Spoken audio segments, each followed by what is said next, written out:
सबसे पहले काकभूषुंडी जी और गरुड़ जी महाराज। काकभूषुंडी जी वक्ता हैं और गरुड़ जी महाराज श्रोता हैं। दूसरा जो वक्तव्य चल रहा है, दूसरी जगह राम कथा चल रही है, वहां पर वक्ता भगवान भोलेनाथ हैं और श्रोता माता पार्वती जी हैं। तीसरी कथा चल रही है, वहां पर वक्ता याज्ञवल्क्य जी महाराज हैं और श्रोता भारद्वाज जी महाराज हैं।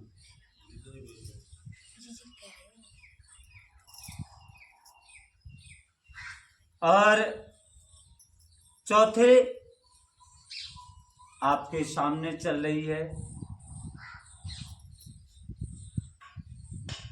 और एक और तुलसीदास जी महाराज और संतों के बीच में भी वार्ता हो रही है। और पांचवी जगह यानी हम और श्रोता आप सब। वही इस पवित्र और सुंदर सरोवर के 4 मनोहर घाट बताए गए हैं।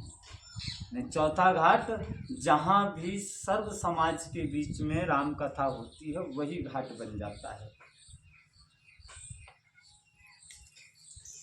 इस श्रीमद् रामचरितमानस के 7 कांड ही मानस सरोवर की सुंदर 7 सीढ़ियां हैं। किसी भी सरोवर में स्नान करने के लिए सीढ़ियां बनाई जाती हैं। अभी नहीं, आप यूँ मान लीजिए कि आज से शुरू हो, अब कथा में हम प्रवेश कर रहे हैं। जिनको ज्ञान रूपी नेत्रों से देखते ही मन प्रसन्न हो जाता है। भगवान श्री रामचंद्र जी और माता सीता जी का यश अमृत के जलपान की तरह है। इसमें से जो उपमाएं दी गई हैं वही तरंगों का मनोहर विलास है। इसमें जो सुंदर सुंदर छंद सोरठे और दोहे हैं, वही इसमें बहुरंगे कमलों के समूह सुशोभित हैं। अनुपम अर्थ, ऊंचे भाव और सुंदर भाषा ही पराग है। सत्कर्मों के पुंज भवरों की सुंदर पंक्तियां हैं। ज्ञान वैराग्य और विचार हंस हैं। कविता की ध्वनि वक्रोक्ति गुण जाति ही अनेक प्रकार की मनोहर मछलियां हैं। अर्थ धर्म काम मोक्ष ये चारों ज्ञान विज्ञान का विचार के कहना, इन चारों को ज्ञान विज्ञान का विचार के कहना और काव्य के नौरस जप तप योग और वैराग्य के प्रसंग, ये सब सरोवर के सुंदर जलचर जीव हैं। पुण्यात्मा जनों के, साधुओं के और श्री राम नाम के गुणों का गान ही विचित्र जल पक्षियों के समान है। संतों की सभा ही इस सरोवर के चारों ओर की अमराई अर्थात आम की बगीचियां हैं। और जो श्रद्धा है आप सबकी, यह श्रद्धा ही बसंत ऋतु के समान कही गई।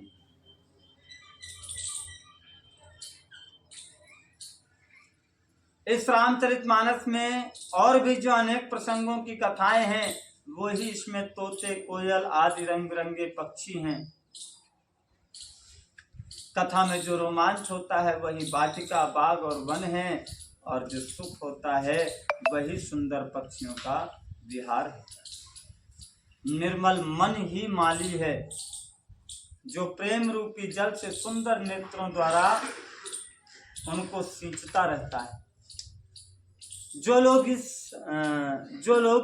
इस चरित्र को, इस कथा को, प्रभु श्री राम जी के गुणानुवाद को सावधानी से सुनते हैं, सावधानी से कहते हैं, वे ही इस तालाब के चतुर रखवाले होते हैं। और जो स्त्री पुरुष सदा इसे आदर से सुनते हैं, वे ही सुंदर मानस के अधिकारी और उत्तम देवता होते हैं। जो अति दुष्ट और विषयी हैं वे अभागे बगुले और कौवे हैं, जो इस सरोवर के समीप नहीं जाते, क्योंकि यहाँ इस मानस सरोवर में घोंगे, मेढक, सेवार के समान विषय रस की नाना कथाएं नहीं हैं, क्योंकि यहाँ पर कोई रस नहीं है। यहाँ पर तो सीधी काम की बात है, राम चर्चा। कोई नाच कूद नहीं है, कोई उछल कूद नहीं है, कोई इधर उधर की बातें नहीं है, सीधी सच्ची राम कथा है।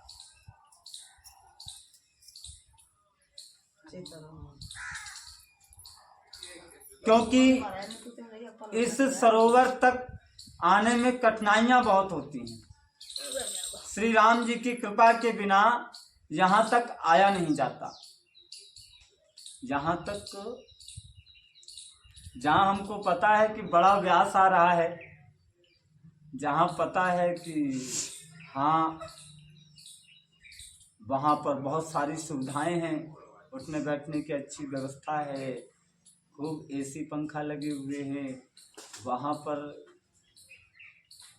आदमी पहुँचता है, भीड़ लगाता है। जहाँ का व्यास खूब अच्छे अच्छे कीर्तन गाता है, जहाँ नाच कूद भी हो जाता है,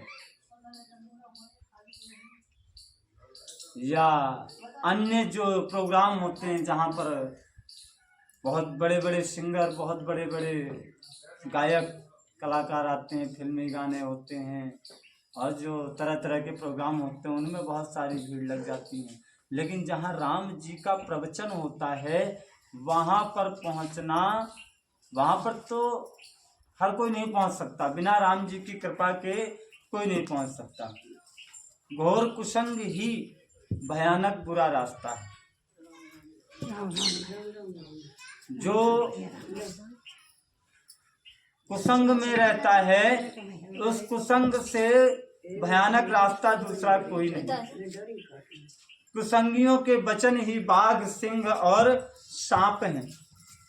घर के कामकाज, गृहस्थी के भांति भांति के जंजाल ही अत्यंत दुर्गम और बड़े बड़े पहाड़ हैं। मोह मद मान ही बहुत से बीहड़ वन हैं। नाना प्रकार के कुतर्क ही भयानक नदियां हैं।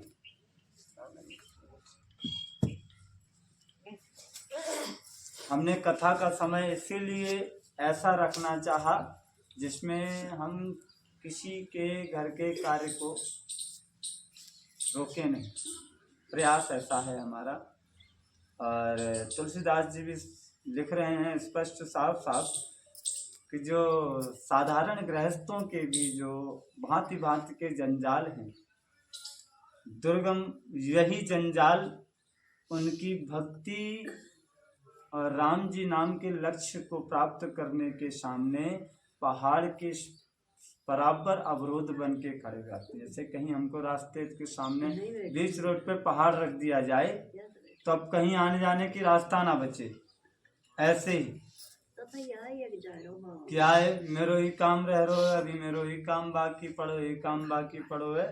तो यह हमारा भी दायित्व है, या जो भी ऐसी कथाओं का आयोजन करे ऐसे समय पर करे, या करते भी हैं लोग बाग अक्सर, कि जिस समय पर किसी का अन्य कोई काम रुके नहीं।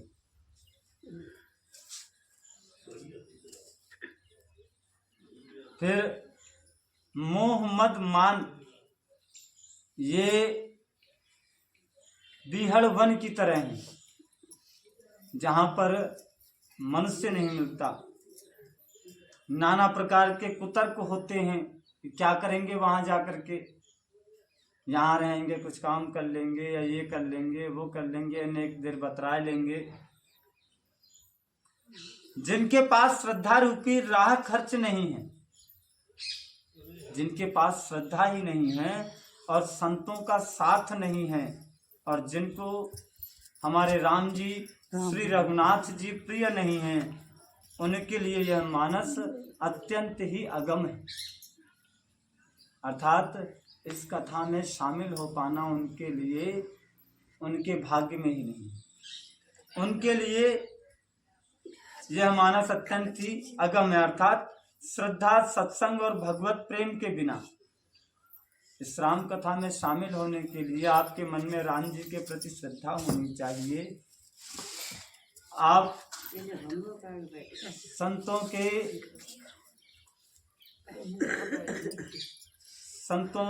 के संग यानी कि सत्संगों में आपका आना जाना रहना चाहिए, और भगवान के प्रति आपका प्रेम होना चाहिए।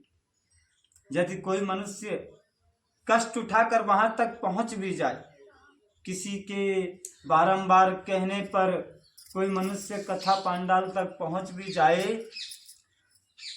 तो वहां जाते ही उसे नींद रूपी जूड़ी आ जाती है। अर्थात जो मन से नहीं आता है उसे नींद आ जाती है। हृदय में मूर्खता रूपी बड़ा कड़ा जाड़ा लगने लगता है।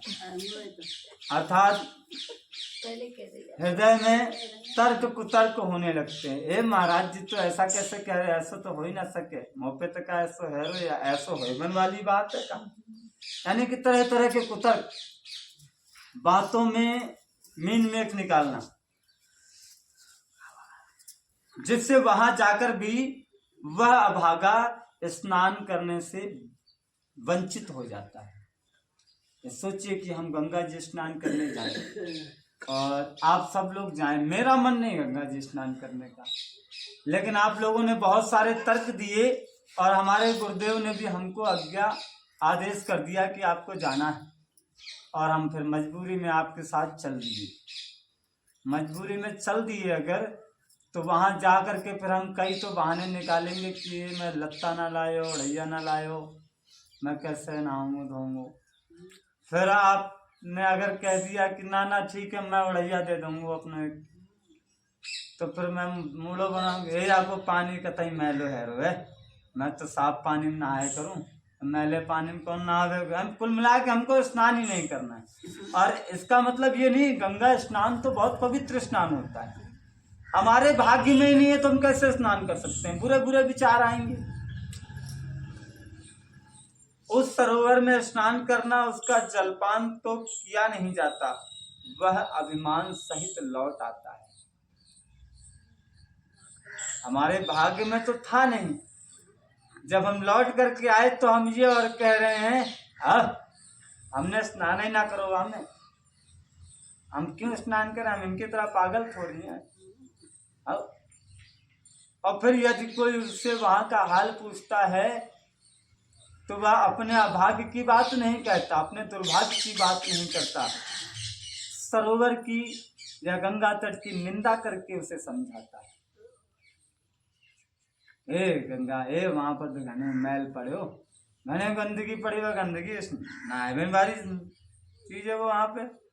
ए पता ना क्यों जाए लोग बाग वहां पे, मोह और जबरदस्ती ले गए, मैं तो ना नहायो।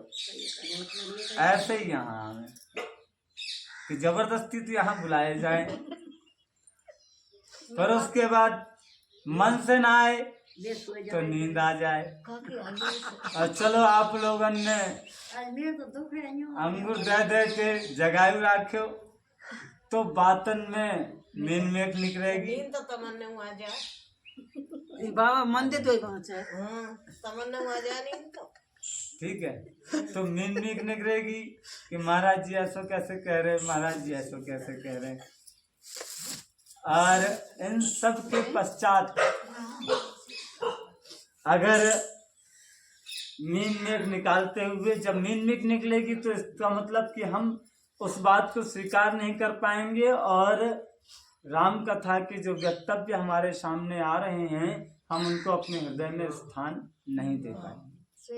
इस कान से सुनेंगे, नहीं भी सोएंगे तो इस कान से निकाल देंगे, तर्क कुतर्क करेंगे। कीर्तन करवा दे पर। हाँ कीर्तन तो ये कड़ी पर क्यों करो तुम? तर्क कुतर्क करके इस राम कथा का हम अनादर करते हुए, और जब हम घर पहुंचते हैं, अब कौन सुने, बाबा कहने ही ना आवे। बाबा तो ऐसे ही बस केवल कह तो ही जाए, भाई का पतो अभी 2 दिन को महात्मा भाई आज एक कथा के बेलक पर बड़ो सिद्ध बंधु है ना। तो वो इस तरह से समझाते हैं, तो ये सारे विघ्न उसको नहीं व्यापते, ये सारी बातें उसे नहीं व्यापती जिसको राम जी अपनी कृपा की बरसात में नहला देते हैं। तो रमेश ने समझाई जब कर लेते आए लगी, यानी जिस पर राम जी की कृपा हो जाती है, ये सारी समस्याओं में से एक भी समस्या उसको नहीं होती। वो स्वतः मन से आते हैं, स्वतः पूरे ध्यान से बात सुनते हैं, और उन बातों में से कुछ एक बात तो प्रतिदिन हम ले ही सकते हैं कि हाँ ये बात हमारे मतलब की बाबा ये का दो तो आ गई है। हाँ, ज्यादा ना आवे। अगर कोई ध्यान से सुनता है तो अवश्य आता है। ऐसा कोई नहीं है कि अगर हम ध्यान से बात सुने, हो सकता है अभी हम बिल्कुल नए हैं, इसमें कोई दो राय नहीं है। बाबा आमे तो होते हैं हमारे पास हमारे पास वक्तव्य का अभी तरीका नहीं है, परंतु जो कुछ भी हम इस महान ग्रंथ से पढ़ करके आप लोगों को सुना रहे हैं, सुनाने का प्रयास कर रहे हैं, उसमें हम यहीं से पढ़ करके आपको सुना रहे हैं, और कुछ बातें अपने अनुभव की इसमें मिश्रित कर देते हैं, तो उसमें से कुछ ना कुछ तो आपके मतलब का होता है। अगर आप सुने समझें तो ये ही प्रसाद है, राम जी का यही शुद्ध प्रसाद है। ये प्रसाद जो चनौरी चना वगैरह बढ़ता है, ये सब तो खैर प्रसाद है, लेकिन उससे कहीं बड़ा प्रसाद ये है जो इस वक्त राम जी की कथा में जो वक्तव्य निकल रहे हैं, उनमें से प्रतिदिन आपको कुछ ना कुछ मिलता है, बशर्ते आप यहाँ से अपने घर तक ले जाएं। तो जिन पर राम जी की कृपा होती है, जिन पर राम जी अपनी सुंदर कृपा की दृष्टि से देखते हैं, वही आदर पूर्वक इस सरोवर में स्नान करता है और महान भयानक त्रिताप से अर्थात आध्यात्मिक, आधिदैविक और आदि भौतिक तापों से बच जाता है। जिनके मन में प्रभु श्री रामचंद्र जी के चरणों में सुंदर प्रेम है, वे इस सरोवर को कभी नहीं छोड़ते, अर्थात इस कथा को कभी नहीं छोड़ते। यहाँ की कथा संपूर्ण होती है, अन्य कहीं प्रारंभ हो जाती है, तो वहाँ भी वो लोग कथा सुनना चाहेंगे।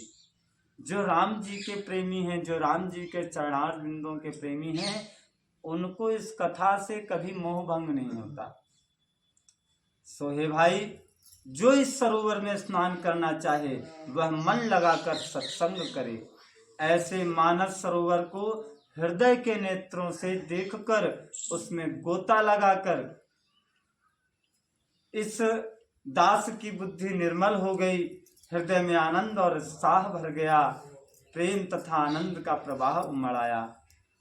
उससे यह सुंदर नदी बह निकली जिसमें श्री राम जी का निर्मल यश रूपी जल भरा है, और इस नदी का नाम सरयू है, जो संपूर्ण सुंदर मंगलों की जड़ है। लोकमत और वेदमत इस नदी के 2 किनारे हैं। यह सुंदर मानस सरोवर की कन्या सरयू नदी बड़ी पवित्र है। कलयुग के छोटे बड़े पाप रूपी तिनकों और वृक्षों को जड़ से उखाड़ फेंकने वाली है। 3 प्रकार के श्रोताओं का समाज ही इस नदी के दोनों किनारों पर बसे हुए पूर्वे और गांव और नगर हैं। संतों की सभा ही सब सुंदर मंगलों की जड़ अनुपम अयोध्या जी। जहां भी संतों की सभा लगे अयोध्या जी का वास वहीं हो जाता है।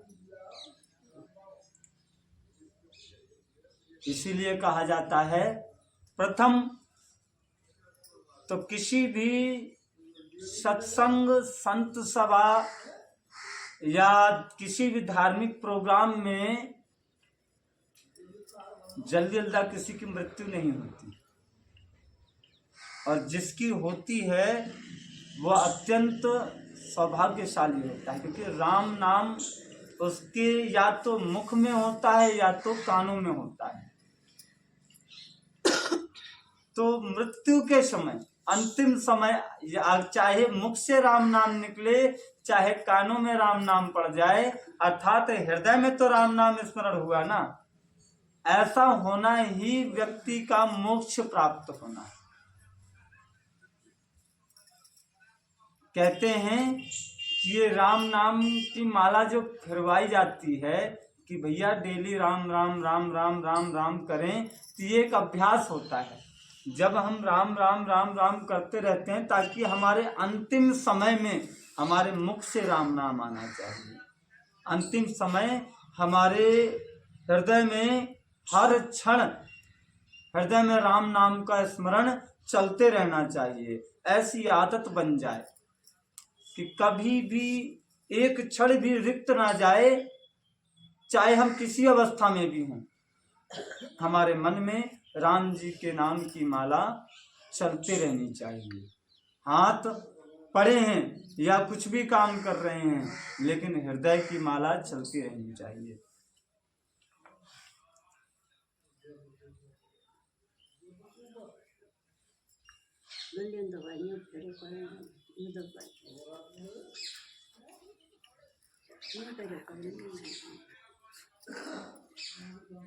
सुंदर कीर्ति रूपी सुहावनी सरयू जी राम भक्ति रूपी गंगा जी में जा मिली। छोटे भाई लक्ष्मण सहित श्री राम जी के युद्ध का पवित्र यश रूपी सुहावना महानद सोन उसमें आ मिला। दोनों के बीच में भक्ति रूपी गंगा जी की धारा ज्ञान और वैराग्य के सहित शोभित हो रही है। ऐसी तीनों तापों को डराने वाली यह तिमुहानी नदी राम स्वरूपी समुद्र की ओर जा रही है। इस कीर्ति रूपी सरयू का मूल मानस श्री रामचरित ही है। यह राम भक्ति रूपी गंगा जी में जा मिली है। यानी ये राम कथा का फल बता रहे हैं, महत्व बता रहे हैं कि ये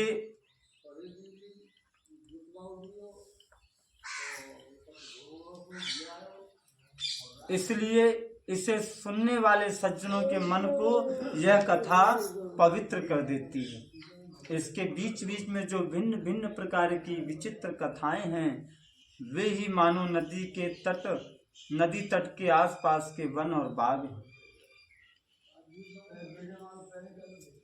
माता पार्वती और भगवान शिव के विवाह के बाराती इस नदी में बहुत प्रकार के असंख्य जलचर जीव हैं।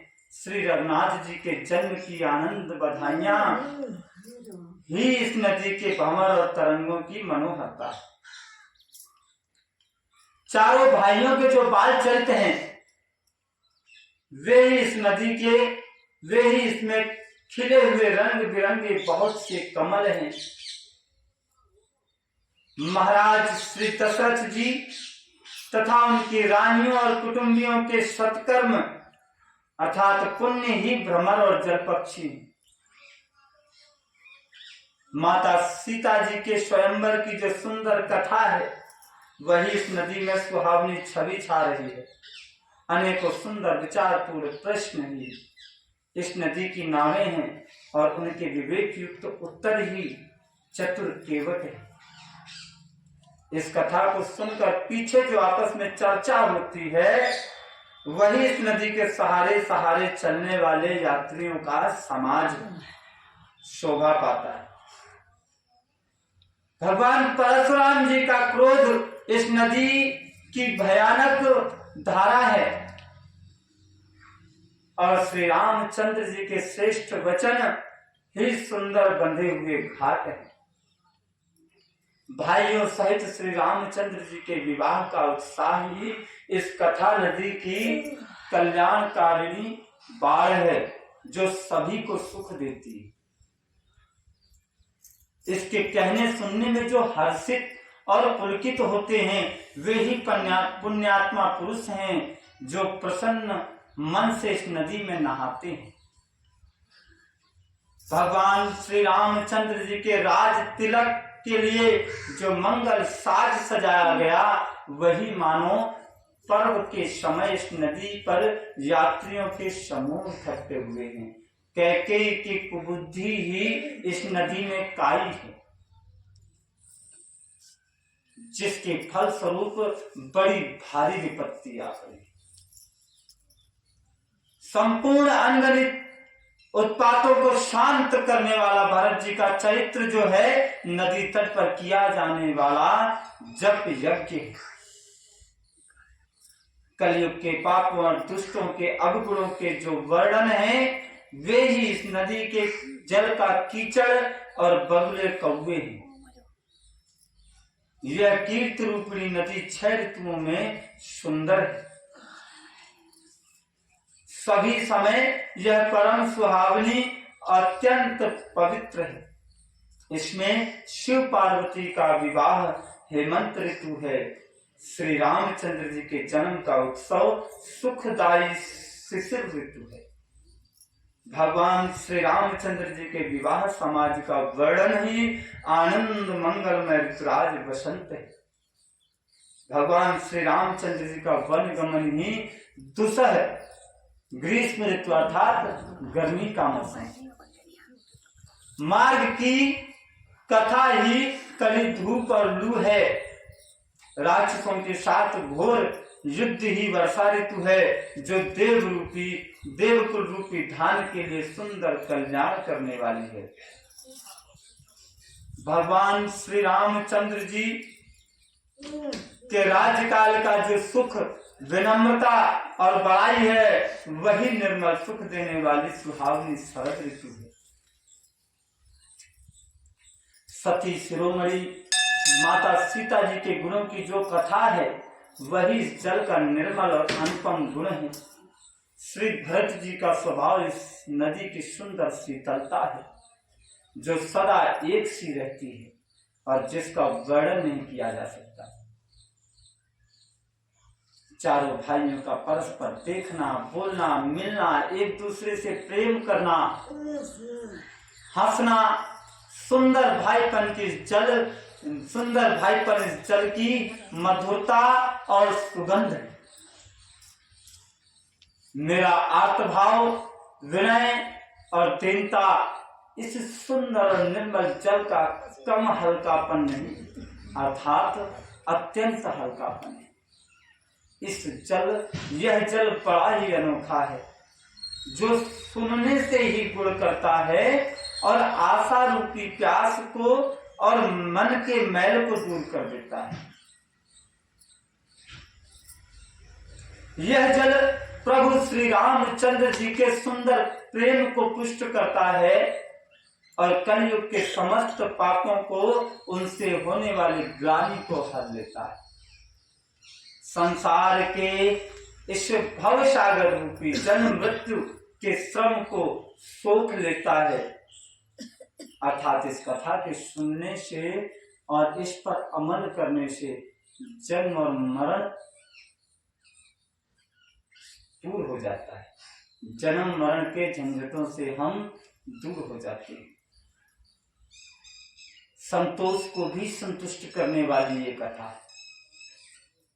ये कहते हैं कि हम संतोषी हैं अर्थात हाँ ठीक है, हमें इसकी आवश्यकता नहीं है किसी भी, हमारे पास जितना भी धन है हम उसी से संतुष्ट हैं। लेकिन उस संतुष्टि को भी संतुष्टि देने वाली ये राम कथा है।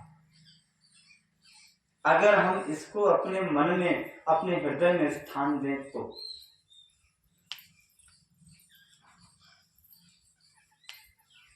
पाप, ताप, दरिद्रता और दोषों को नष्ट करने वाली ये कथा है। यह कथा रूपी जल काम, क्रोध, मद, मत्सर, मोह का नाश करने वाला है। इस कथा का जल निर्मल ज्ञान और वैराग्य को बढ़ाने वाला है। इसमें आदर पूर्वक स्नान करने से और इसे पीने से हृदय में रहने वाले सब पाप और ताप मिट जाते हैं। जिन्होंने इस राम जी के सुयस रूपी जल से अपने हृदय को नहीं धोया ना, वे कायर इस कलिकाल के द्वारा ठगे गए मानिए। अर्थात इस राम कथा रूपी गंगा में जिसने स्नान नहीं किया, आप यूं मानिए कि वो तो इस कलिकाल के द्वारा ठगे गए, क्योंकि राम जी ने उनके भाग्य में इस कथा का श्रवण लिखा ही नहीं।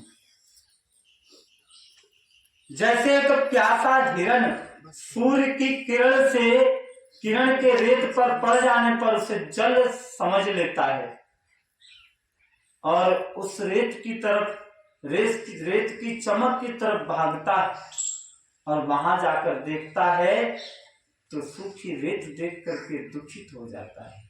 उसी प्रकार से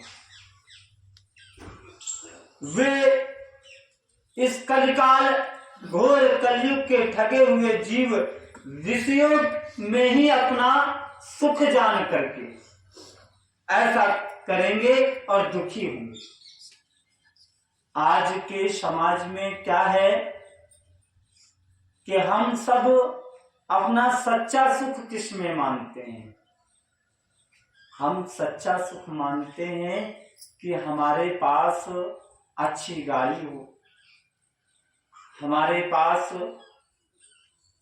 सारी सुविधाएं हों, अच्छे कपड़े हो, अच्छा मकान हो, अच्छा पैसा हो, अच्छे गहने हो, अच्छी गाड़ी हो, अच्छा फोन हो, अच्छा कारोबार हो, अच्छा नाम हो, समाज में सब हमारी प्रशंसा करने वाले हों, और प्रशंसा भी कैसी?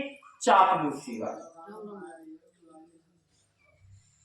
प्रशंसा भी, चापलूसी वाली, अर्थात मुख की प्रशंसा। पीठ पीछे तो आप मेरी बुराई करो, कोई फर्क नहीं पड़ता, क्योंकि पीठ पीछे तो प्रधानमंत्री की भी तो बुराई होती है, लेकिन यह सच्चा सुख नहीं है। यह सच्चा सुख नहीं। सच्चा सुख क्या है? सच्चा सुख अपने जीवन से पूरी तरह से संतुष्ट हो जाना, अपने जीवन को राम जी को समर्पित कर देना। जब हमें किसी भी प्रकार के साधन की चाह ना रह जाए, सब कुछ होते हुए भी हम उन सारी सुविधाओं से दूर रह सकें। हमारे पास गाड़ी है पर हम पैदल चल सकें, जो कि हमारे स्वास्थ्य के लिए भी लाभदायक है और आध्यात्म के लिए भी लाभदायक है। हमारे पास फोन तो है, मगर हम लोगों से आमने सामने जा करके ज्यादा बात करें। फोन किस लिए बनाए गए? लोगों से बात करने के लिए, लेकिन फोनों ने क्या किया है, हम लोगों से दूरी बना बैठे। ये फोनों का आविष्कार हुआ, मोबाइल का, फोन का आविष्कार हुआ कि लोगों में नजदीकियां बढ़ाने के लिए, लेकिन हुआ क्या है इसका उल्टा, कि हम लोगों से दूर होते जा रहे हैं। जरा सी बात करनी हुई, फोन किया, बात खत्म। जाने की क्या आवश्यकता है उतनी दूर? यहीं से फोन से जब काम बन रहा है हमारा, तो फोन से हमारा स्वार्थ बढ़ गया है। और जब हम चल के जाते हैं ना, तो भाव बनता है। फोन से स्वार्थ बनता है और चल के जाने से भाव बनता है। तो ये सारी चीजें हमारे आध्यात्म और स्वास्थ्य को देख करके उल्टी होती है। हम जिन सुविधाओं के फेर में पड़े हुए हैं, ये सभी विषय हैं। ज्यादा गहने एकत्रित करना, चोरी का डर, लूट का डर, धोखे का डर। क्या पता हमारा भाई हमसे धोखा कर जाए हमारी संपत्ति को लेकर के, क्या पता हमारी बहन ही हमसे धोखा कर जाए हमारी संपत्ति को लेने के लिए, क्या पता हमारी बहू ही हमसे धोखा कर जाए, कोई पता नहीं। अपने पराये हो जाते हैं इस संपत्ति के लिए, जिसको एकत्रित करने के लिए हमने पूरी उम्र लगा दी। और वो एकत्रित हमने किसके लिए की? अपनों के लिए। और वही अपने हमारे साथ धोखा करते हैं इस संपत्ति के लिए। इस संपत्ति के लिए ही तो सही, भाई का भाई में झगड़ा होता है इस संपत्ति के लिए ही तो। और मान बढ़ाई। अब आता नंबर अपने चापलूसी करवाने वालों के लिए, कि हम प्रशंसा चाहते हैं, हमारे मुख पर हमारी प्रशंसा की जाए। हम जहां जाएं लोग हमारी तारीफ करते हमको मिले। तो ऐसा तब होता है जब आप अपना धन अकूत खर्च करते हैं। किसी ने बोला 1, आपने 2 दे दिए। कोई अपना काम आपसे निकाल रहा है तो आपके मुंह पर आपकी तारीफ कर रहा है। हम अपनी मान बढ़ाई पाने के लिए अपने भाई को भी नीचा दिखा सकते हैं, अपने बाप को भी नीचा दिखा सकते हैं। तो ये मान बढ़ाई भी हमने अहंकार की प्रभुता लाती है, अहंकार बढ़ाती है, और ये सब विनाश का कारण है। हम सब इन्हीं के पीछे तो भाग रहे हैं, और ये राम कथा हमको इनसे दूर करती है। ये सारे अवगुण हैं और इन अवगुणों से दूर करती। अच्छा, इसका तात्पर्य ये नहीं कि ना हमें भाई की जरूरत है, ना हमें घर की जरूरत है, ना हमें धन की आवश्यकता है, सब चीजों की आवश्यकता है, मगर हर वस्तु के होते हुए भी उनमें आसक्त ना रहना। क्योंकि हम इस संसार के अंग हैं। उन राम जी ने हमको इस सृष्टि में भेजा है अपने कर्तव्यों का निर्वाह करने के लिए। और हमारा मूल कर्तव्य क्या है कि गृहस्थ में है, हमें जो जिम्मेदारी मिली है उस जिम्मेदारी का सत्यनिष्ठ, धर्मनिष्ठ और कर्तव्यनिष्ठ होकर के उसका पालन करें, और अपने कर्तव्य का पालन करते हुए हम राम नाम का सुमिरन करते रहें।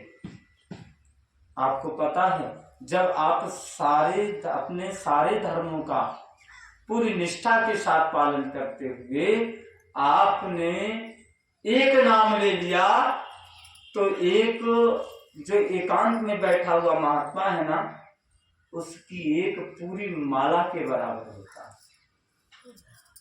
आपके मुख से लिया गया एक नाम, जो घोर तपस्या में बैठा हुआ कोई संत है, जैसे संत भी बिरले मिलते हैं, उनके द्वारा ली गई एक माला के जाप के बराबर आपका लिया गया एक नाम बहुत होता है, बशर्ते आप अगर अपने गृहस्थ धर्म का पूरी निष्ठा के साथ पालन करें। हमारा अपने एक पत्नी का अपने पति के प्रति क्या कर्तव्य है, एक पुत्री का अपने पिता के प्रति क्या कर्तव्य है, एक बहन का अपने भाई के प्रति क्या कर्तव्य है, एक माँ का अपने बेटे के प्रति, अपने बेटी के प्रति क्या कर्तव्य है, एक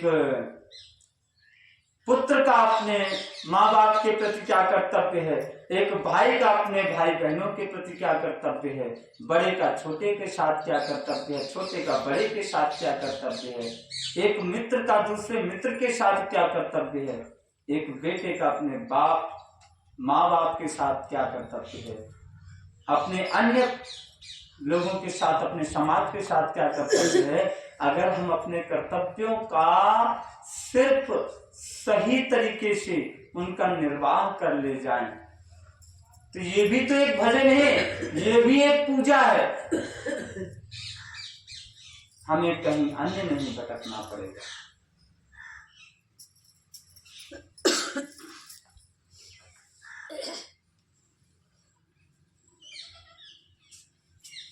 जैसा कि हमारे श्री रघुनाथ जी और उनके समस्त भाई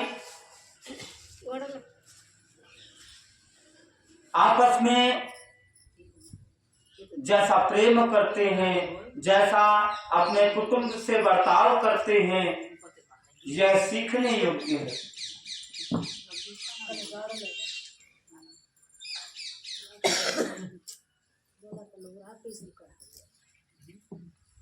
अपनी बुद्धि के अनुसार इस सुंदर जल के गुणों को विचार कर अपने मन को स्नान कराकर माँ भवानी भगवान भोलेनाथ का स्मरण करके यह दास यह कथा कहता है।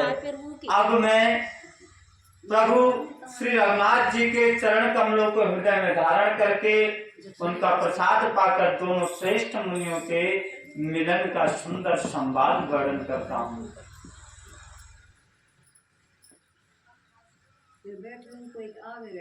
भरद्वाज मुनि जी प्रयाग में बसते हैं। उनका प्रभु श्री रामचंद्र जी के चरणों में अत्यंत प्रेम है। वे तपस्वी,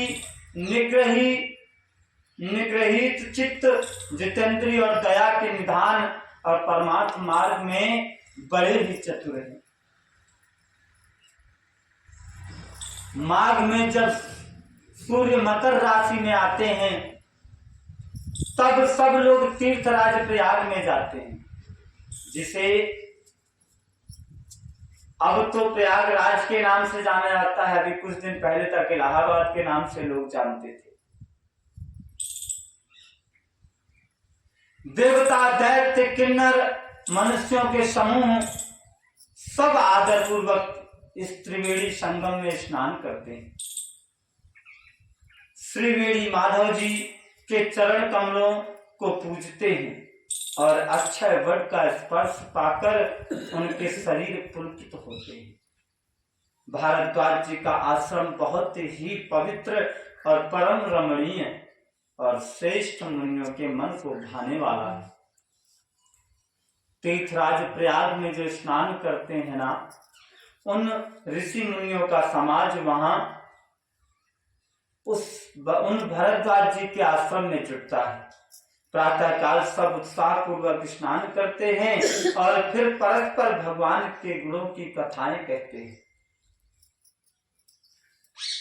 ब्रह्म का निरूपण, धर्म का विधान और तत्वों के विभाग का वर्णन करते हैं तथा वैराग्य से युक्त भगवान की भक्ति का कथन करते हैं।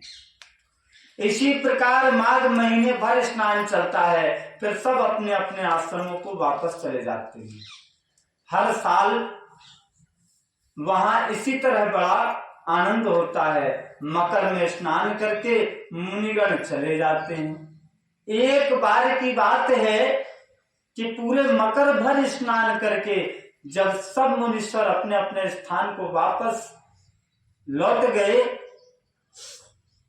तो परम ज्ञानी याज्ञवल्क्य जी महाराज के चरण पकड़कर भारद्वाज जी ने रोक लिया। आदर पूर्वक उनके चरण कमल धोए और बड़े ही पवित्र आसन पर उन्हें बैठाया और पूजा आदि करके उनका स्वागत सत्कार किया और याज्ञवल्क्य जी महाराज के सुयशों का वर्णन किया और फिर अत्यंत पवित्र और कोमल वाणी से कहने लगे। क्या कहते हैं कि नाथ एक संशय बड़ मोरे, करगत वेद तत्व सब तोरे, कहत समोहि लागत भय लाजा, जो न कहूँ बड़ होई अकाजा। कि हे नाथ, मेरे मन में एक बड़ा भारी संदेह है। वो क्या है कि वेदों का तत्व सब आपकी मुट्ठी में है। आप सब वेदों को जानने वाले हैं और इसी कारण आप ही ऐसे हैं जो मेरा संदेह दूर कर सकते हैं। पर इस संदेह को कहते हुए मुझे भय लगता है। भय कैसा लगता है? और भय के साथ साथ लाज भी आती है। भय इसलिए कि कहीं आप यह ना समझें कि मैं आपकी परीक्षा ले रहा हूं, और लाज इसलिए आती है कि आप यही समझेंगे कि इतनी उम्र बीत गई और अब तक ज्ञान नहीं हुआ।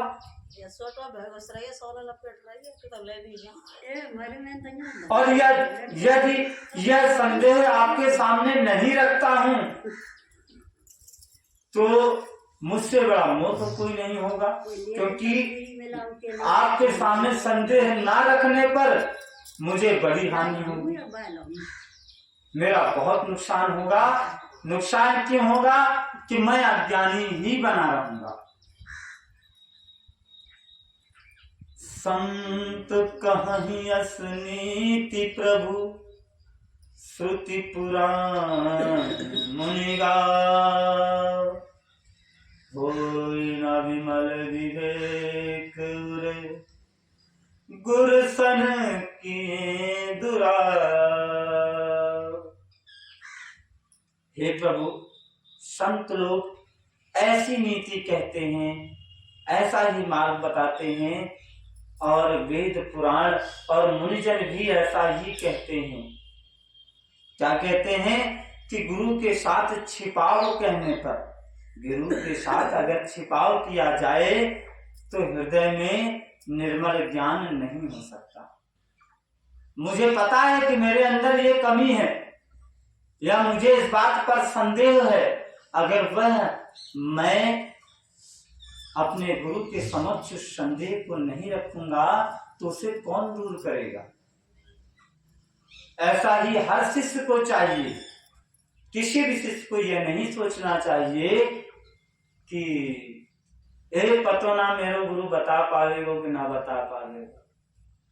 प्रथम हमने गुरु बनाया, कुछ ना कुछ सोच करके बनाया होगा, और गुरु बना लिया तो गुरु पर विश्वास अनिवार्य है।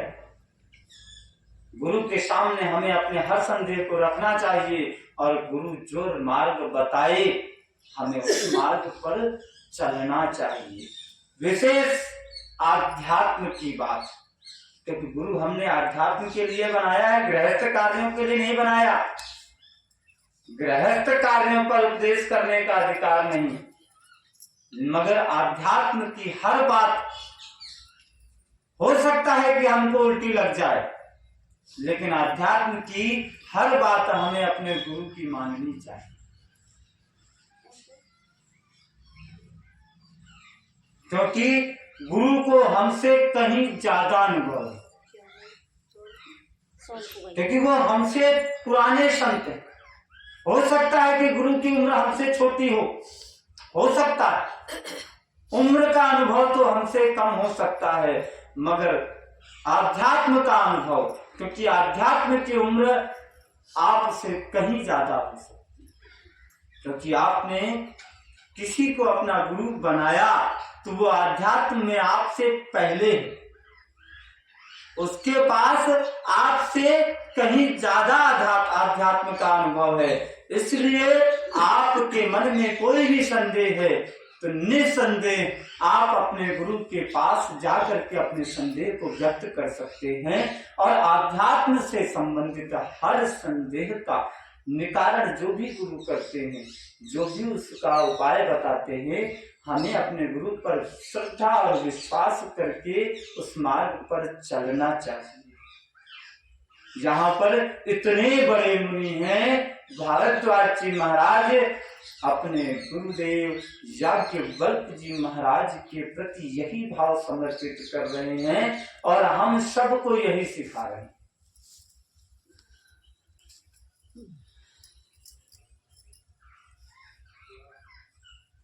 कहते हैं कि गुरु के साथ छिपाव नहीं करना चाहिए। अगर हमने अपने गुरु के साथ छिपाव किया तो अपने मन को हम साफ नहीं कर पाएंगे और अपने मन से अज्ञान को भी नहीं हटा पाएंगे। यही सोचकर भारद्वाज जी महाराज कह रहे हैं कि हे प्रभु, यही सोचकर मैं अपना ज्ञान आपके समक्ष प्रकट कर रहा हूं। हे नाथ, आप अपने सेवक पर कृपा करके इस अज्ञान का नाश कीजिए। संतों, पुराणों और उपनिषदों ने राम नाम के असीम प्रभाव का गान किया है। अनेकानेक संतों ने, पुराणों ने, उपनिषदों ने राम के नाम की असीम अनुकंपा कही है। ऐसा कोई पुराण ही, ऐसा कोई ग्रंथ ही नहीं पाया, कोई शास्त्र नहीं पाया जो राम नाम के बिना पूर्ण हुआ है।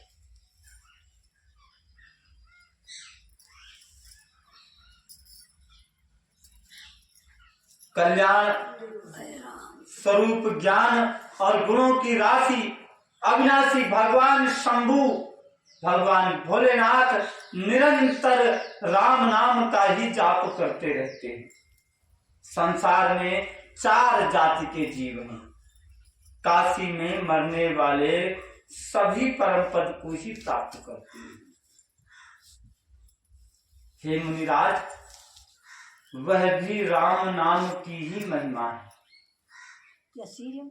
क्योंकि ऐसा कहा गया है कि अगर किसी की मृत्यु काशी में हो जाए तो उस पर भी भगवान महादेव की असीम अनुकंपा हो जाती है। वहां मरने वाले हर व्यक्ति को भगवान भोलेनाथ स्वयं राम नाम की दीक्षा प्रदान करते हैं। इस कारण से उसको मोक्ष प्रदान होता है, उसको मोक्ष प्राप्त होता है।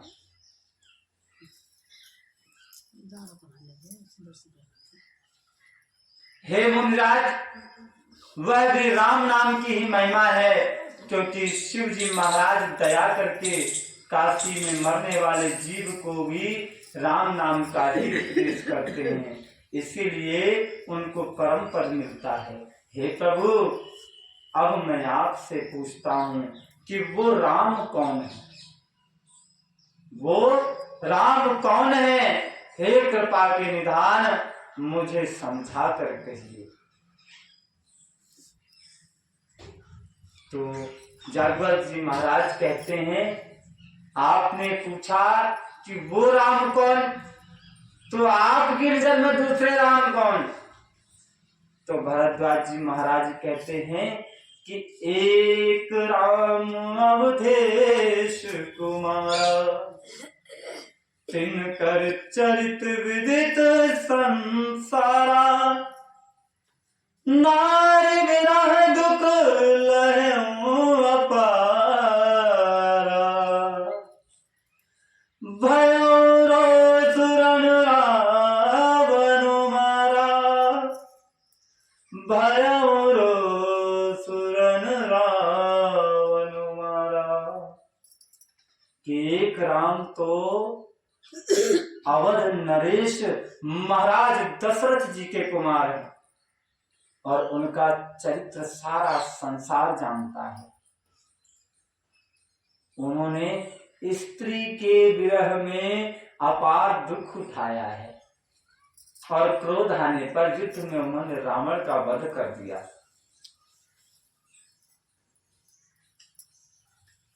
फिर कहते हैं कि प्रभु सोई राम की अपर को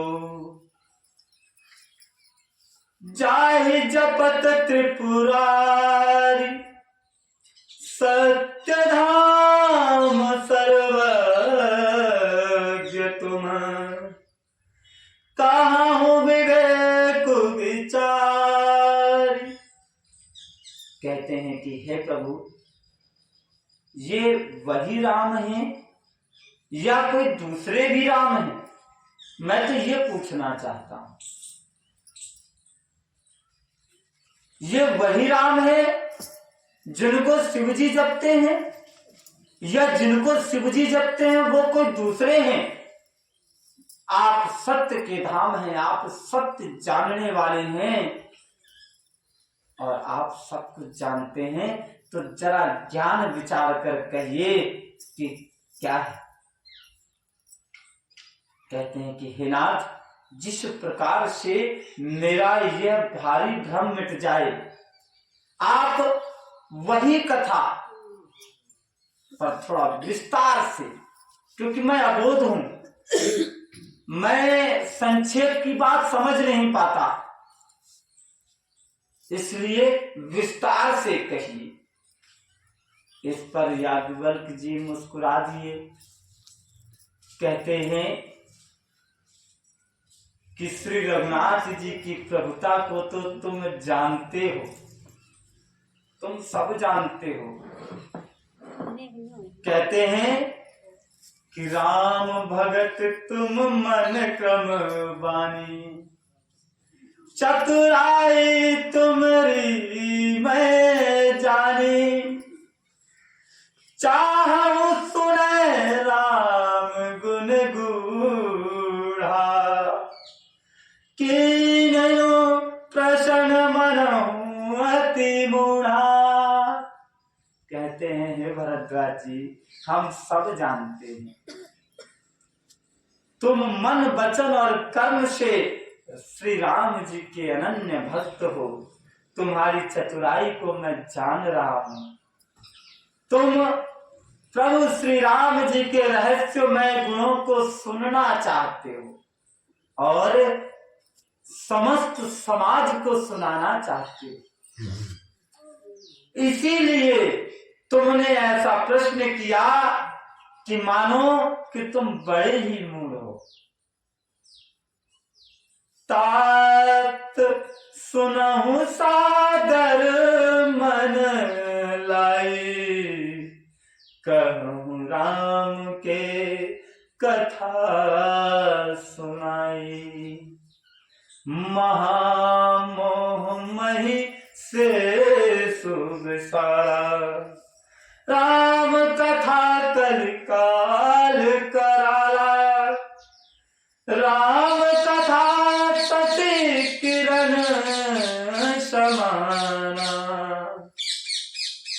संत चकोर करही जेहि पाना, ऐसे ही संशय कीन्हि भवानी, महादेव तब कहा बखानी। देखिए, पहली कथा की शुरुआत किसने की? कथा की शुरुआत कर रहे हैं याज्ञवल्क्य जी महाराज और श्रवण कर रहे हैं महाराज भरद्वाज जी। अब उन्होंने उठाकर कथा किसके सर रख दी? कोई अपने सर नहीं लेना चाहता, क्योंकि त्रुटियां कोई अपने सर नहीं लेता,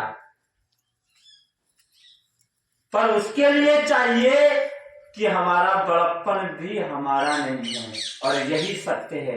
हम कुछ भी करने के लायक नहीं। यहाँ पर कितनी बड़ी बात आई है कि तुलसीदास जी महाराज ने पूरा ये ग्रंथ लिखा, ज्ञान का अथाह भंडार इसमें भर दिया, मगर उन्होंने किसके ऊपर डाली बात? उन्होंने भगवान भोलेनाथ का प्रसाद पाकर महाराज याज्ञवल्क्य जी महाराज और भरद्वाज जी महाराज के सर डाल दी बात कि भैया जो कुछ लिखा मैंने तो उनकी सुन के लिखी है।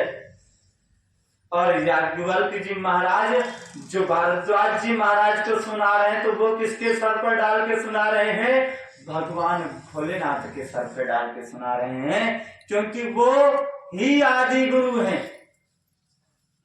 हमारे संत समाज के भी अगर गुरुओं के भी गुरु हैं तो आदि गुरु शंकराचार्य जी महाराज हैं। उनकी रचना ही है आज हम आप सब लोगों के बीच में कह पा रहे हैं। यह भगवान भोलेनाथ जी का आशीर्वाद, हमारे गुरु महाराज की कृपा, भगवान श्री राम जी की कृपा, भगवान हनुमान जी महाराज की कृपा है कि आज हम आप सब लोगों के बीच में यह कथा कह पा रहे हैं। राम कथा शशि किरण समाना, संत चकोर करही जही पाना, ऐसे संशय की भवानी, महादेव तब कहा बखानी। काम समत अनुहार, अब उमा शंभु संवाद, भयो समय जय हे तुझे, सुन मुनि मिटन विषाद। सियावर रामचंद्र जी की जय। याज्ञवल्क्य जी महाराज कहते हैं कि हे भरद्वाज जी, आप अत्यंत चतुर हैं। मैं समझ गया कि आप भगवान श्री राम जी के अनन्य भक्त हैं, और मैं आपकी चतुराई को जान पा रहा हूँ कि आप तो केवल प्रभु श्री रघुनाथ जी के रहस्यमय गुणों को सुनना चाहते हैं, उनके गुणानुवादों का श्रवण करना चाहते हैं। इसी से आपने ऐसा प्रश्न किया है, और ऐसे प्रश्न किया कि मानो आप बहुत ही मूढ़ हैं। हे तात, अब आप आदर पूर्वक मन लगाकर सुने। अब मैं भगवान श्री रामचंद्र जी की सुंदर कथा कहता हूँ। बड़ा भारी अज्ञान विशाल महिषासुर है, और भगवान श्री रामचंद्र जी की कथा इसे नष्ट करने वाली भयंकर काली जी। भगवान श्री राम जी की कथा चंद्रमा की किरणों के समान है, जिसे संत रूपी चकोर सदा पान करते रहते हैं। एक बार ऐसा ही संदेह, बिल्कुल आप जैसा संदेह माता पार्वती ने भी किया था। तब महादेव ने विस्तार से इसका उत्तर दिया था। अब मैं अपनी बुद्धि के अनुसार वही मां उमा और शिव जी का संवाद कहता हूं। मां उमा और भगवान भोलेनाथ शिव जी का संवाद कहता हूं। वह समय और जिस समय और जिस उद्देश्य से, जिस हेतु हुआ, हे मुनिराज आप उसे सुने, आपका विषाद मिट जाएगा, समाप्त हो जाएगा। एक बार की बात है कि एक बार त्रेता जुग माही, शंभु गए कुंभज ऋषि पाही, संग सती जग जननी भवानी, पूजे ऋषि अखिलेश्वर जानी, राम कथा मुनि बरज बखानी, सुनी महेश परम सुख मानी, ऋषि पूछी हरि भगति सुहाई, कही शंभु अधिकारी पाई, कहते सुनत रघुपति गुण गाथा, कछु दिन तहाँ रहे गिरनाथा, मुनि सन गिरा मांगी त्रिपुरारी, ओ चले भवन संग दाच कुमारी, तेहि अवसर भंजन मही भारा, हरि रघुवंश लीन अवतारा, पिता बचन तजि राजू दासी, दंडक बन विचरत अविनाशी, दंडक बन विचरत अविनाशी। कहते हैं कि एक बार त्रेता युग की बात है, भगवान भोलेनाथ अगस्त्य ऋषि के आश्रम में गए और उनके साथ जगत जननी माता सती जी भी गईं। जैसे ही माता सती जी एवं शिव जी अगस्त्य जी के आश्रम पर पहुंचते हैं, अगस्त्य जी जानते हैं कि भगवान भोलेनाथ आए हैं, तो तुरंत अपना आसन छोड़ते हैं भगवान भोलेनाथ की।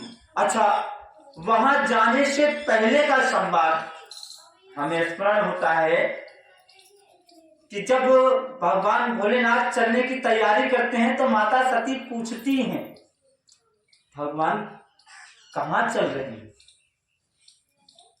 तो भगवान बोलते हैं कि आज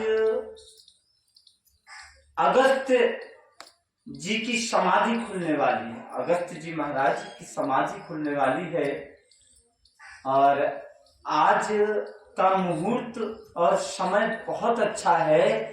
आज मैं मेरे श्री हरि के गुणानुवादों का श्रवण करूंगा। आज मैं मेरे प्रभु श्री राम जी के गुणानुवादों का श्रवण करूंगा। बोले, आपके प्रभु के गुणानुवाद मैंने नहीं सुने, मैं भी संग चलना चाहूंगी।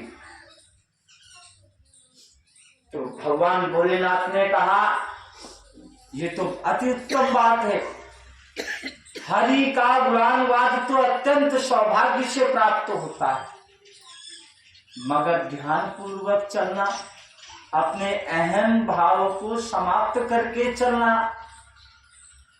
क्योंकि संत के पास जाने से पहले अगर कुछ त्यागने की परम आवश्यकता है तो वो है अहंकार।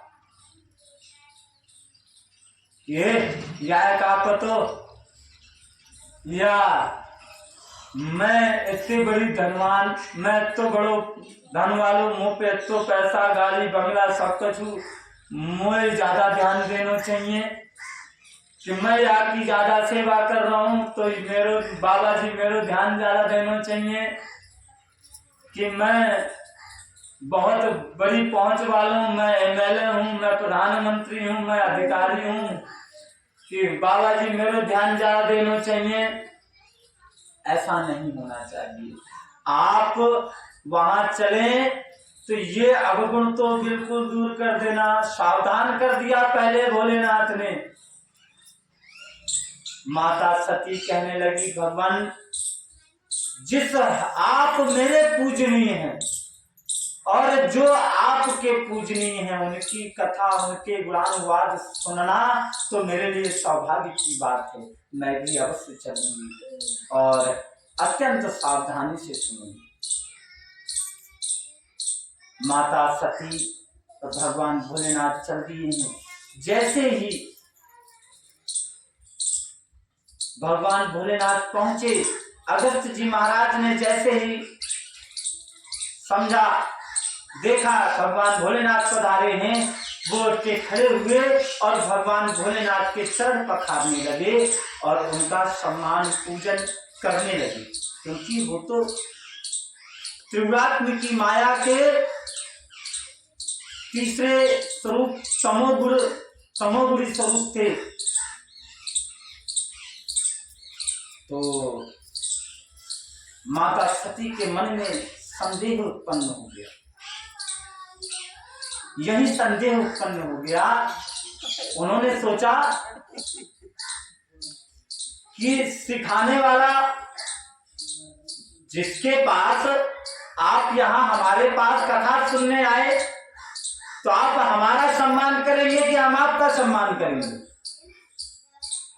ये तो बात बनी सी है कि भाई किसी को कुछ पाना है तो जिससे प्राप्त करना है, सम्मान पाने वाला सम्मान प्राप्त करने वाले का करता है। कभी देने वाला लेने वाले का सम्मान ऐसा तो बहुत बहुत कम देखा जाता है। तो यहाँ माता सती ने उल्टा पाया, ज्ञान देने वाला ज्ञान लेने वाले का सम्मान कर रहा। सुनम बोला ये इनके कछु हत नाए, ऐसी सुने सुनाई बातन ने बतावेंगे, कहा सुनावेंगे। यही अपराध हो गया, यही अपराध हो गया। तो जैसे ही कथा प्रारंभ हुई, जैसे ही कथा प्रारंभ हुई, पूरे मान सम्मान तक, पूजा पाठ तक, स्तुति तक माता सती पूरे होश में थी। जैसे ही कथा प्रारंभ हुई, माता सती को नींद आ गई और वो सो गई। और कथा समाप्त होनी थी, माता सती की निद्रा खुल गई। फिर इस प्रकार अगस्त जी महाराज ने राम कथा विस्तार से कही, जिसको भगवान महादेव ने परम सुख मानकर सुना। महादेव जी सुनते रहे, वो इतना खो गए कि उन्हें पता ही नहीं चला कि सती कथा सुन रही हैं या नहीं। क्योंकि जो राम भक्त होता है उसको राम जी के अलावा किसी की सुध नहीं रह जाती, क्या बन रहा है और क्या बिगड़ रहा है।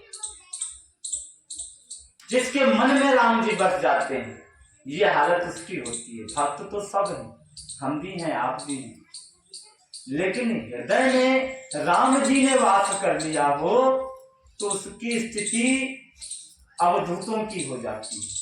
ना खाने की सुध, ना पीने की सुध, ना सुख की सुध, ना दुख की सुध, किसी चीज की सुध नहीं रह जाती, ना अपने की ना पराये की।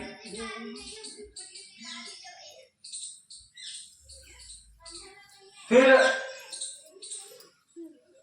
जब कथा संपूर्ण हुई तो अगस्त जी महाराज ने उनसे दक्षिणा में क्या मांगा पता है?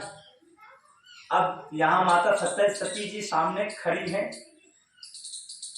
तो जैसे उन्होंने दक्षिणा मांगी तो दक्षिणा में मांगा, भोलेनाथ ने कहा कि बोले महाराज आपको इसके दक्षिणा क्या दी जाए?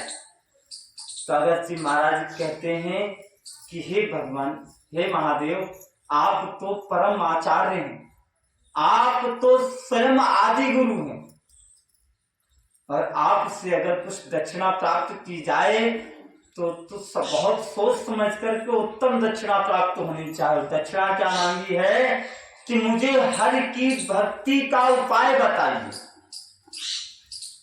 दक्षिणा में क्या मांगा कि हरि की भक्ति। अब यहां फिर संदेह हो गया माता सती को एक संदेह तो पहले हुआ, वही संदेह ने पक्की जड़ पकड़ ली। सही किया मैंने कथा नहीं सुनी। क्या सुन, जा आदमी ही ना पतो कि भैया भगवान की भक्ति कैसे करी जाए, वो इनके इष्ट की कथा कैसे का सुनाई होगी आने। बढ़िया करे मैंने ना सुनी। आओ, नींद तो पूरी है कि कम से कम आई। तो शिव जी ने उनको भगवान महादेव जी ने क्या किया, उन्होंने कहा आहा कैसा भाग्य, हरि की भक्ति, इतने ज्ञानी आदमी को जिसने मुझे राम जी की कथा सुनाई और वो मुझसे हरि की भक्ति पूछ रहा है दक्षिणा के स्वरूप में। बिल्कुल उन्होंने अधिकारी समझा और अधिकारी समझ करके उनको रहस्य सहित गुप्त रूप से भक्ति का निरूपण कर दिया, अर्थात उनको भक्ति प्रदान कर दी। फिर श्री रघुनाथ जी के गुणों की कथाएं कहते सुनते कुछ दिनों तक शिव जी वहां रहे, मगर माता सती जी का वहां मन नहीं लगा। फिर मुनि से विदा मांगकर शिव जी दक्ष कुमारी सीता जी के साथ कैलाश को चल दिए। अब जिस समय चले हैं उन्हीं दिनों पृथ्वी पर भार उतारने के लिए प्रभु श्री राम जी ने अवतार लिया था, रघुवंश ने अवतार लिया था।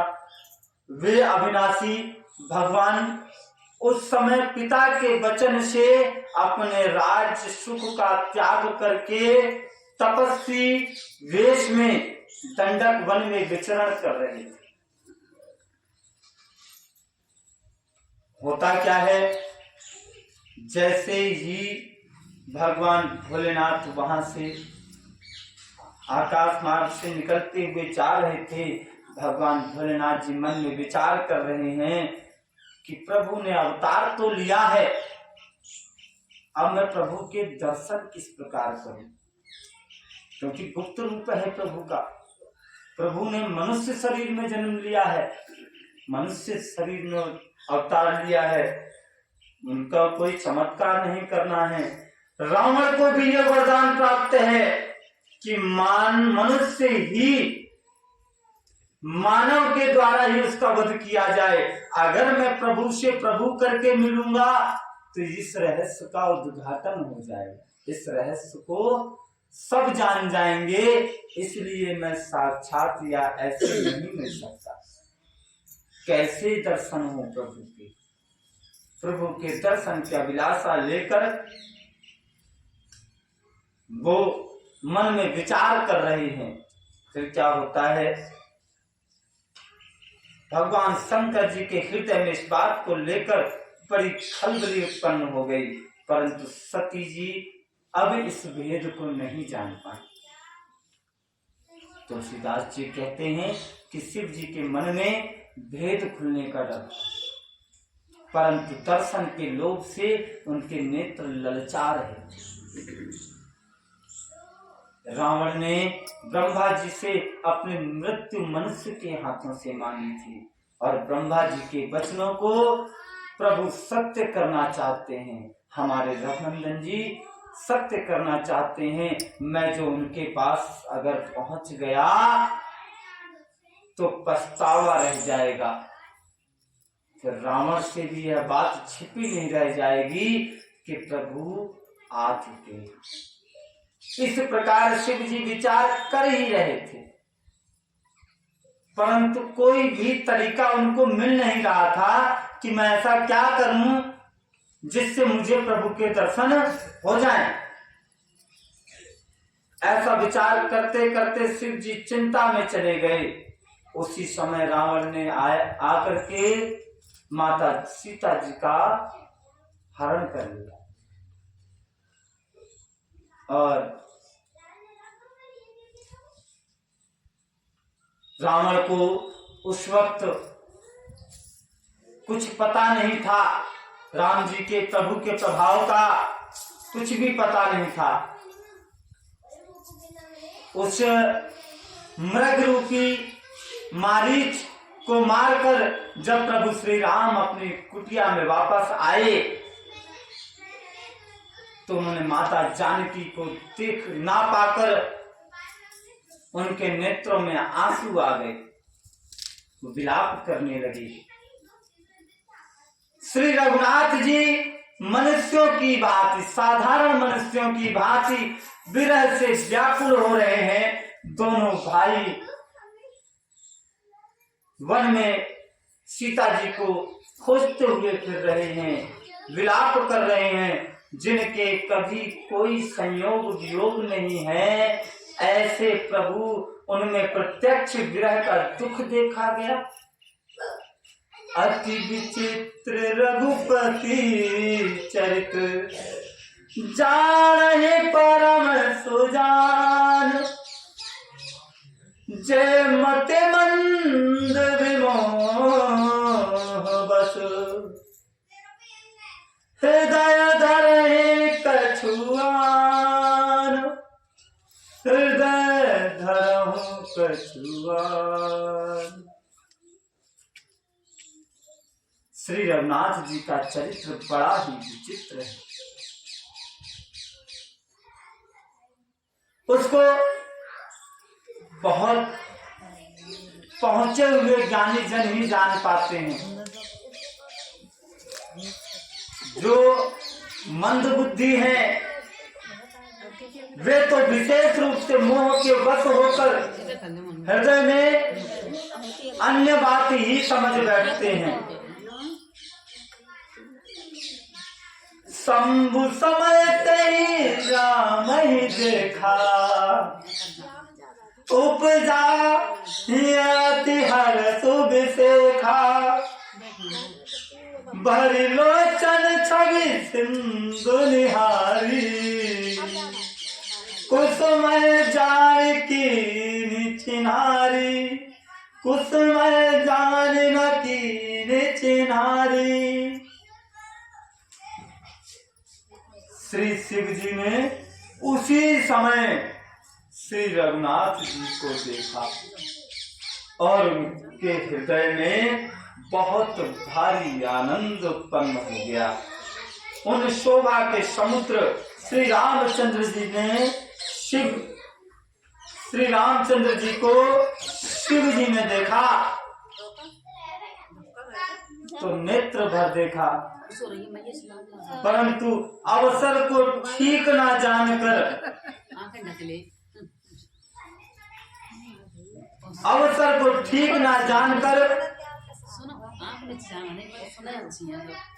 अपना परिचय नहीं दिया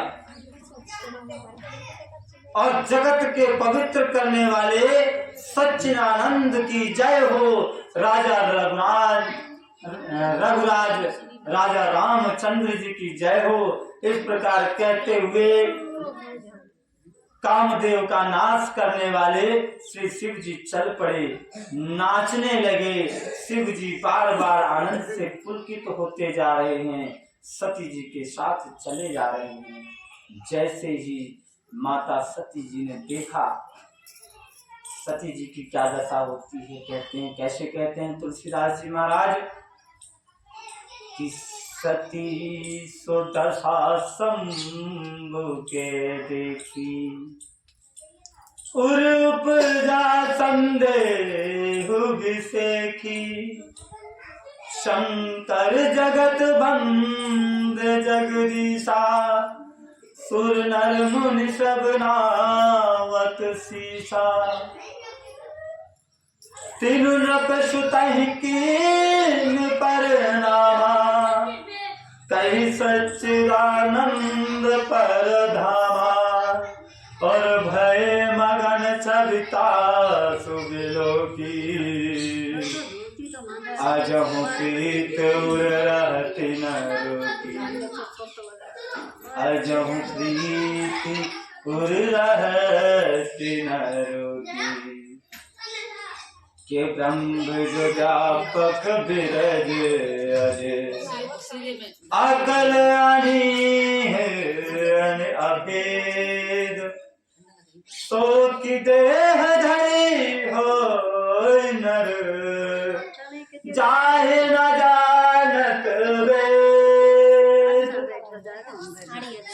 जब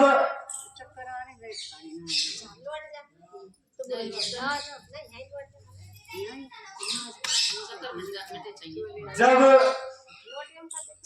जगत जननी माता सती जी ने शंकर जी की वह दशा देखी कि ये तो हमारे प्रसन्नता की व्याकुल हुए जा रहे हैं, हमारे खुशी के पागल हुए जा रहे हैं। और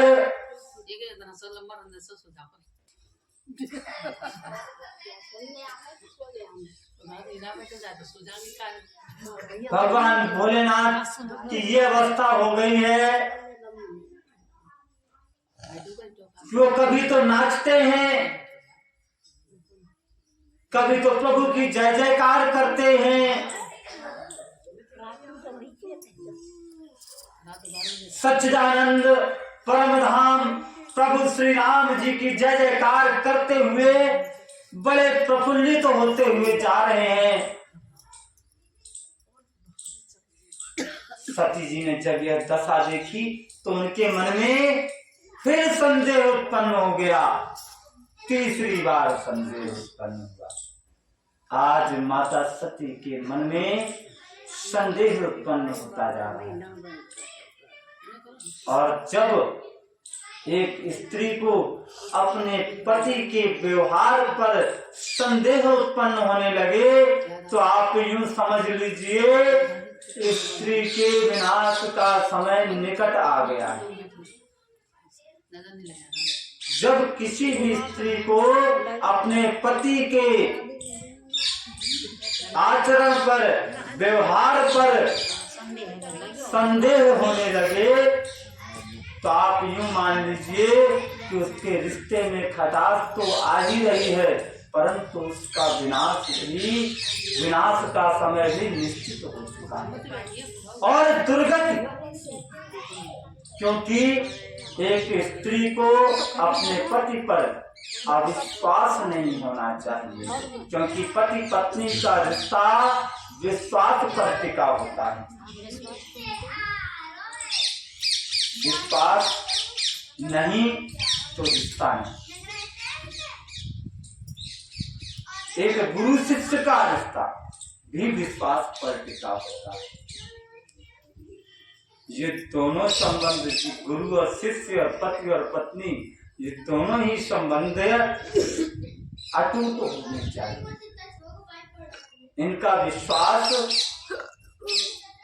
दिखना नहीं चाहिए, अधिक विश्वास होना चाहिए।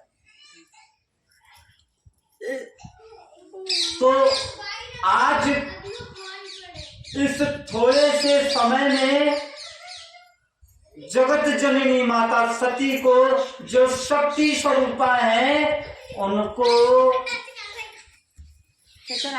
महाराज अगस्त्य जी के आश्रम में जाने के पश्चात से लेकर अब तक 3 बार संदेह हो गया। इसका तात्पर्य कि उनके भी विनाश का समय निश्चित विधाता ने कर दिया। अब आगे क्या होता है? अब संदेह कैसा होता है? संदेह ऐसा हुआ, वो अपने मन ही मन विचार करने लगी, क्योंकि पति के सामने कुछ कह तो सकती नहीं। मन ही मन सोचने लगी, ये क्या बात है? सारा विश्व चिन्ह की पूजा करता है, सारे देवी देवता, ब्रह्मा विष्णु इंद्र, अन्य ऋषि महात्मा संत, सारे मानस जीव जंतु, सब चराचर जगत जिनकी पूजा करता है, जिनकी उपासना करता है, तो एक साधारण राजा के कुमार, राजकुमार के सामने सर नवा रहे हैं, उनकी जय जयकार कर रहे हैं, उनको सच्चिदानंद कह रहे हैं, उनको परम धाम राम कहकर संबोधित कर रहे हैं। ये कैसी माया?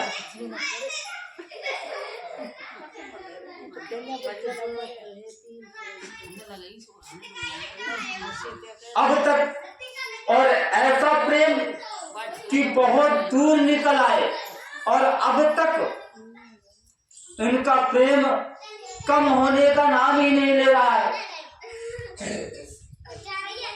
जो ब्रह्म सर्वव्यापक है, जिसकी हमारे पति भी उपासना करते हैं, जो माया रहित है, जो अजन्मा है, जो अगोचर है, जो इच्छा रहित है, जो भेद रहित है, और जिसे वेद भी नहीं जानते, क्या वह देह धारण करके आ सकता है? क्या वह देह धारण करके मनुष्य भी हो सकता है? ऐसा तो असंभव।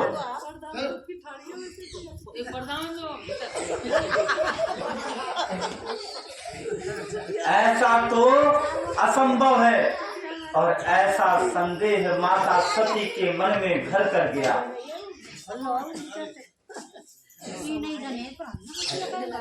वह मन में विचार कर रही हैं कि देवताओं के भले के लिए मनुष्य शरीर धारण करने वाले जो विष्णु भगवान हैं, वे भी शिव जी की ही भांति सर्वज्ञ हैं। अगर वो होते तो वे तो ज्ञान के भंडार है, लक्ष्मी जी के पति हैं और असुरों के शत्रु हैं। भगवान विष्णु क्या अज्ञानी की तरह स्त्री को खोजेंगे? वो तो सर्वज्ञ हैं, सब कुछ जानने वाले हैं। वो तो इनको तो तुरंत पता चल जाता कि वो रावण इसे लेके गया है। मुझको यहाँ से पता है, उनको पता नहीं होगा क्या? फिर भी हमारे शिव जी भी सर्वज्ञ हैं, झूठे नहीं हो सकते। सब कोई जानते हैं कि शिव जी सर्वज्ञ हैं। सती के मन में इस प्रकार संदेह उत्पन्न हो गया कि महादेव भी झूठे नहीं हो सकते, वो भी सब जानने वाले हैं, और ठीक इन्हीं की भांति विष्णु जी भी सब कुछ जानने वाले हैं। तो अगर वो होते तो वो तो जान ही गए होते। ये है क्या? ये लीला क्या है? किसी भी तरह से उनके हृदय में ज्ञान का प्रादुर्भाव नहीं हो पाया, जबकि भवानी जी ने प्रकट कुछ नहीं किया था, अपने मन में ही विचार चला रही थी। फिर भी भगवान भोलेनाथ सब जान गए, क्योंकि वो तो सर्वज्ञ है ना। वो लोगों के मन की बात जानने वाले हैं, उनसे कुछ छिप नहीं सकता, हम चाहे कितना भी छिपाने का प्रयास करें। तो भगवान भोलेनाथ कहने लगे, हे सती सुनो, तुम्हारा स्त्री स्वभाव, ऐसा संदेह मन में कभी ना रखना चाहिए। जिनकी कथा का अगस्त्य ऋषि ने गान किया था, जिनकी भक्ति मैंने मुनि को सुनाई, वही मेरे इष्ट देव श्री रघुवीर जी ही हैं, जिनकी सेवा ज्ञानी मुनि सदा किया करते हैं। कैसे कहते हैं? मुनि धीर जोगी सिद्ध संतत, विमल मन जय ध्यावहि, कई नेति निगम पुराण आगम, जासु कीरत गावहि। सोई राम व्यापक ब्रह्म भुवन निकायपति, मायाधनी अवतर अपने भगत हित निज, तंत्र नित रघुकुल मणि। के लागन और अपदेश जदपि, कहु लागन और अपदेश जदपि, कहु शिव बार बहु, बोले बिहसी महेश,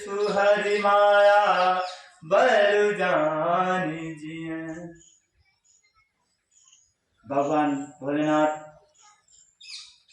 कहते हैं कि ज्ञानी मुनि योगी सिद्ध निरंतर निर्मल चित्त से जिनका ध्यान करते हैं तथा वेद पुराण शास्त्र भी नेति नेति कहकर जिनकी कीर्ति गाते नहीं थकते हैं, उन्हीं सर्वव्यापक समस्त ब्रह्मांडों के स्वामी मायापति नित्य परम स्वतंत्र भगवान ब्रह्म स्वरूप श्री राम जी ने अपने भक्तों के हित के लिए अपनी इच्छा से रघुकुल में अवतार लिया।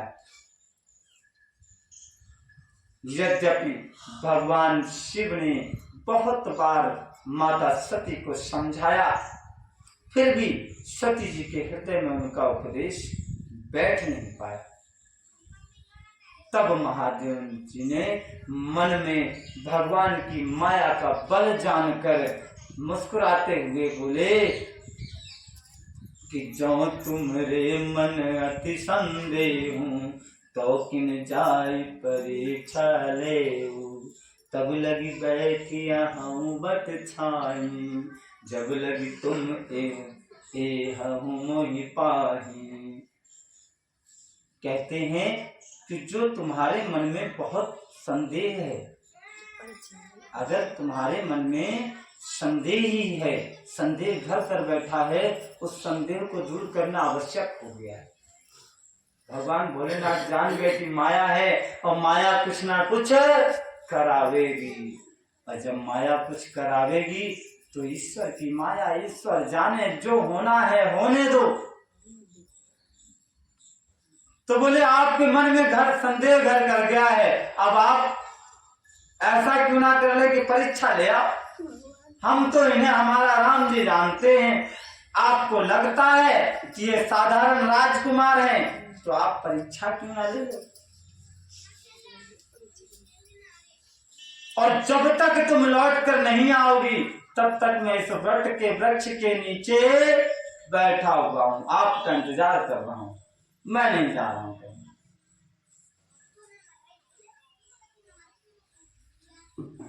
जिस प्रकार तुम्हारा यह अज्ञान जनित भारी भ्रम दूर हो जाए, विवेक के द्वारा सोच समझकर तुम वही करना। शिव जी की आज्ञा पाकर सती चली और मन में सोचने लगी कि भाई मैं क्या करूं। भगवान भोलेनाथ ने समझा दिया पहले ही कि सोच समझ कर परीक्षा लेना, क्योंकि उनको मालूम चल चुका है कि अब आगे क्या होने वाला। अंतर्यामी जो है, इसीलिए उन्होंने सचेत कर दिया कि सोच समझ कर परीक्षा लेना, ऐसे मनमानी ढंग से परीक्षा मत ले लेना। तो माता सती जी विचार कर रही हैं कि मैं किस प्रकार परीक्षा लूं, लेकिन कहा गया है ना कि जब किसी का बुरा समय आता है तो उसकी बुद्धि अपने आप विधाता भ्रष्ट कर देता है।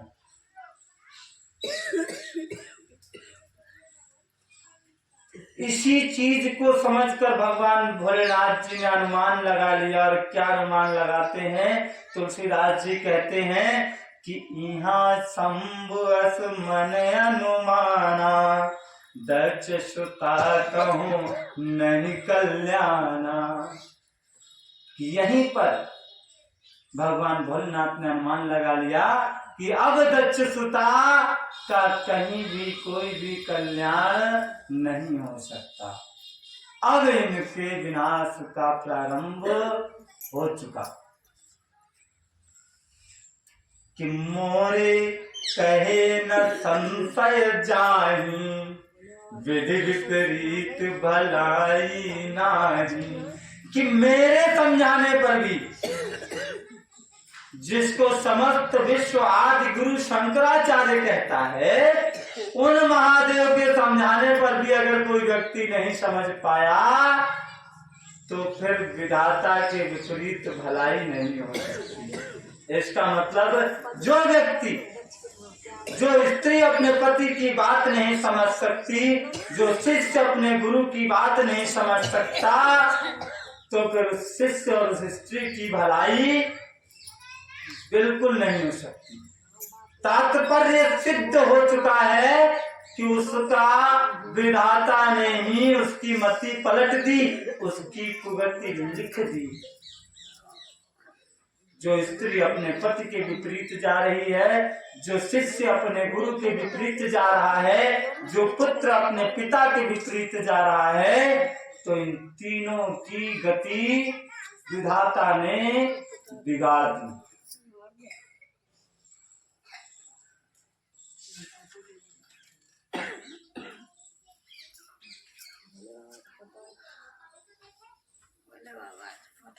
फिर भोलेनाथ क्या कहते हैं कि होई है ही वही जो राम रच राखा, को कर तरत बढ़ावई शाखा। कि होना तो वही है जो राम जी चाहेंगे।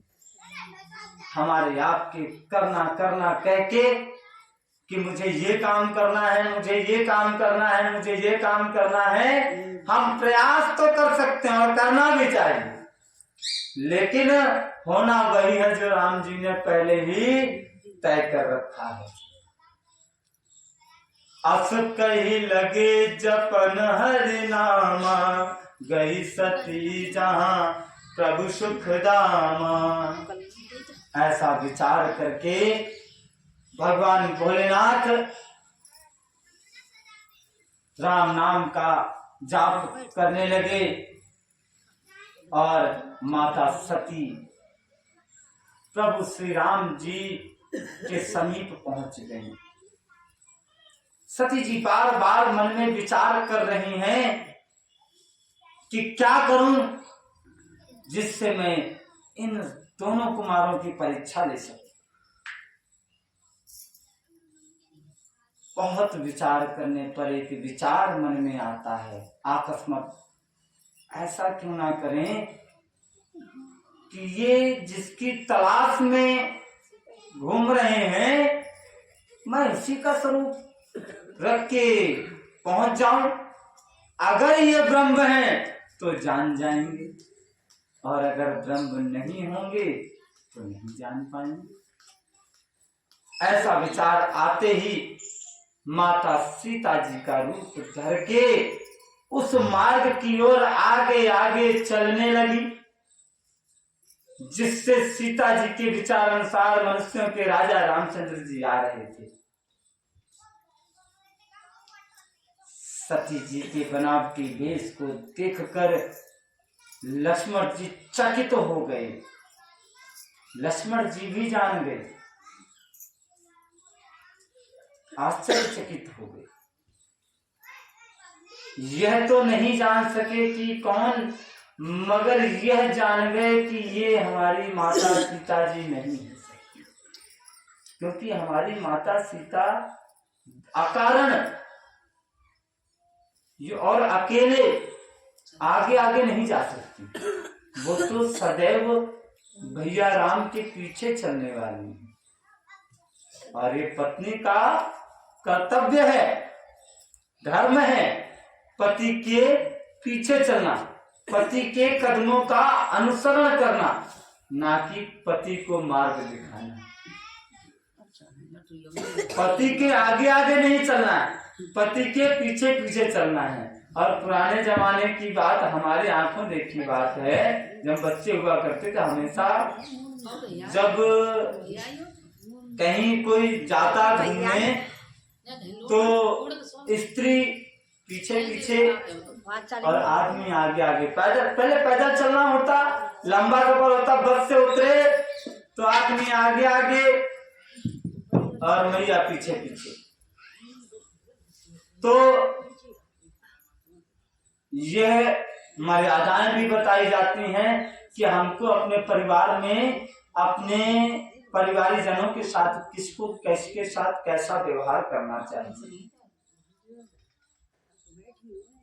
तो लक्ष्मण जी ने जैसे ही ऐसा विचार किया, उन्होंने कहा ये माता तो नहीं हो सकती, ये माता तो नहीं हो सकती।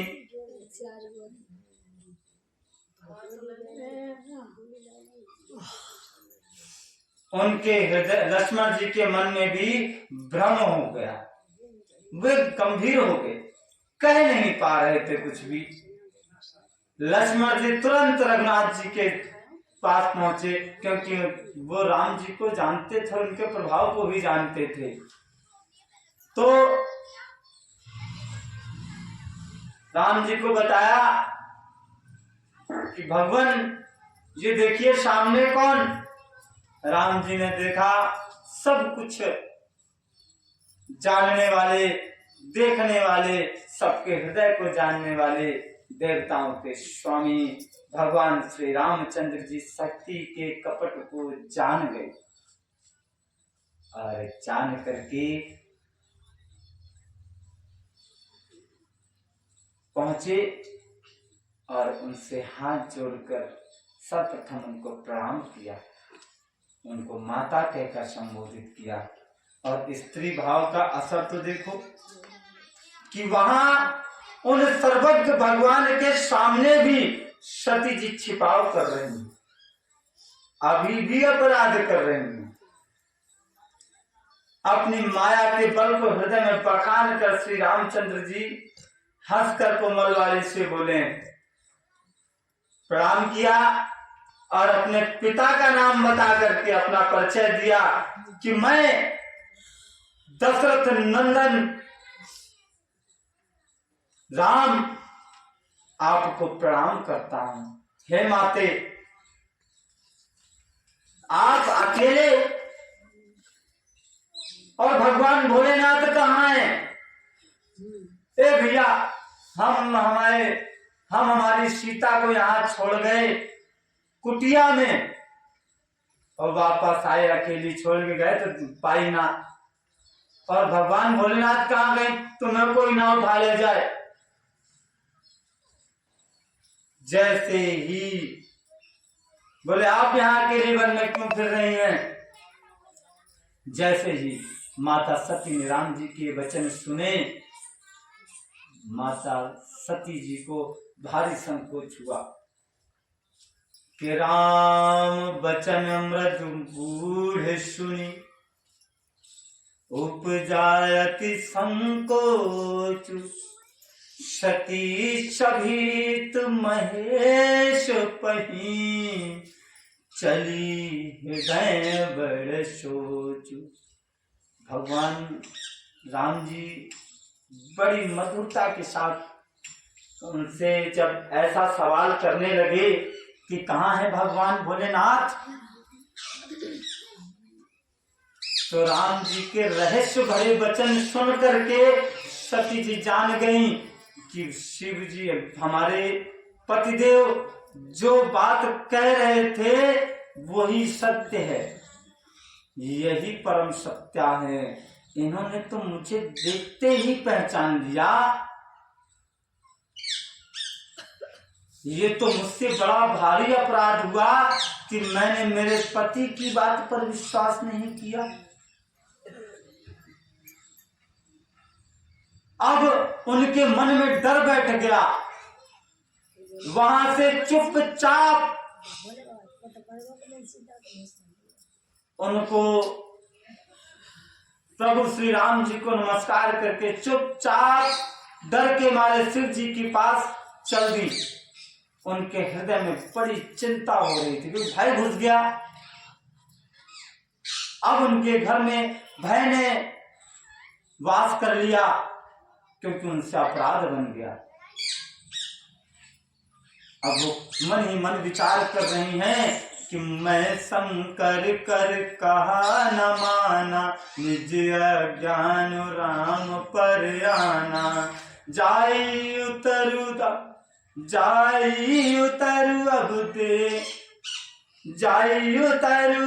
दे हम कहा, उपजाति दारुण दाहा, जाना राम सती दुख पावा, निज प्रभाव कछु प्रगट जनावा, सती दीख कौतुक मग जाता, आगे राम सहित श्री भ्राता।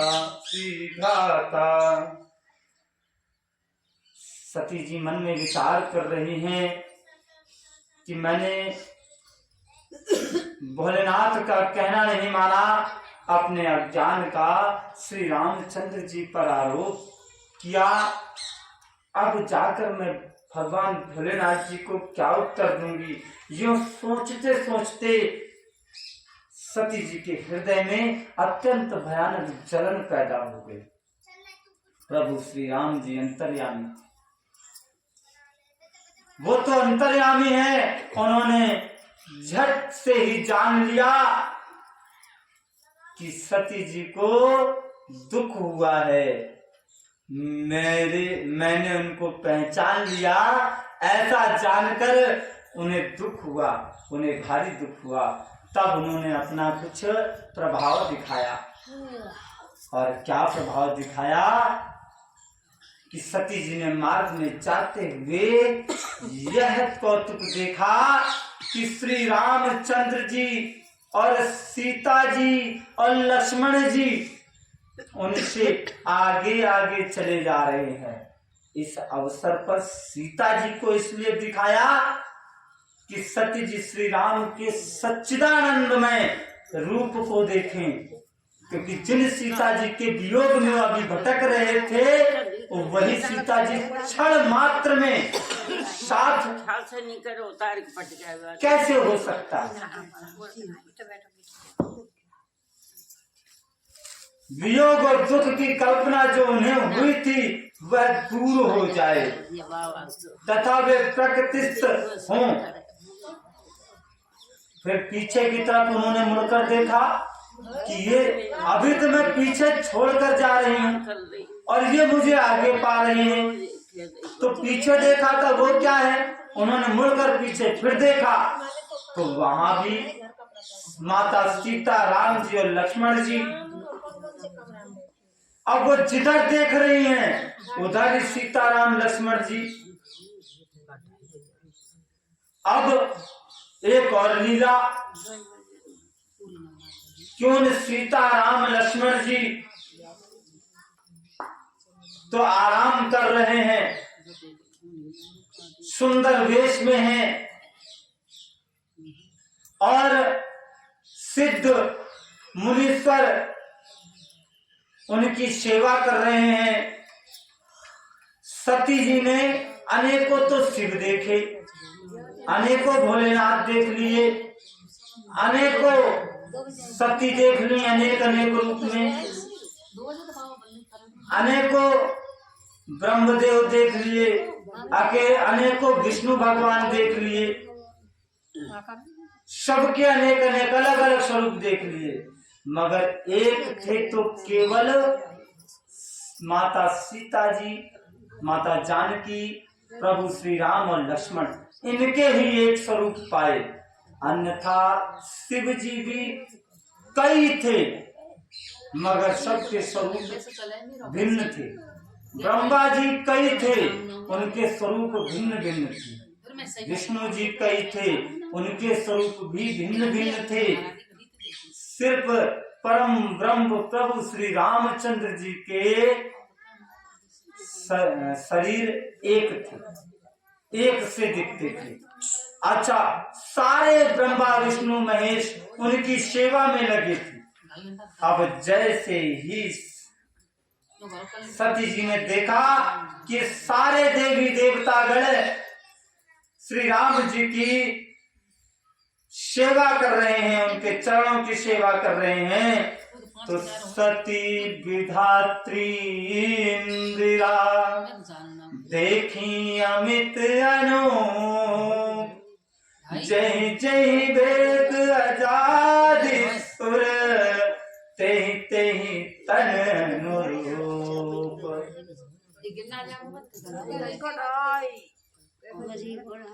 तेहि तेहि तन रूप। उन्होंने अनगिनत सती, ब्राह्मणी, लक्ष्मी देखी। जिस रूप में ब्रह्मा आदि देवता थे उसी के अनुकूल रूप में उनकी ये सब शक्तियां भी थी। सती जी ने जहां जहां जितने रघुनाथ देखे, शक्तियों सहित उतने ही सारे देवी देवताओं को भी देखा। संसार में जो चराचर जीव थे वे भी अनेक प्रकार से सब देखे।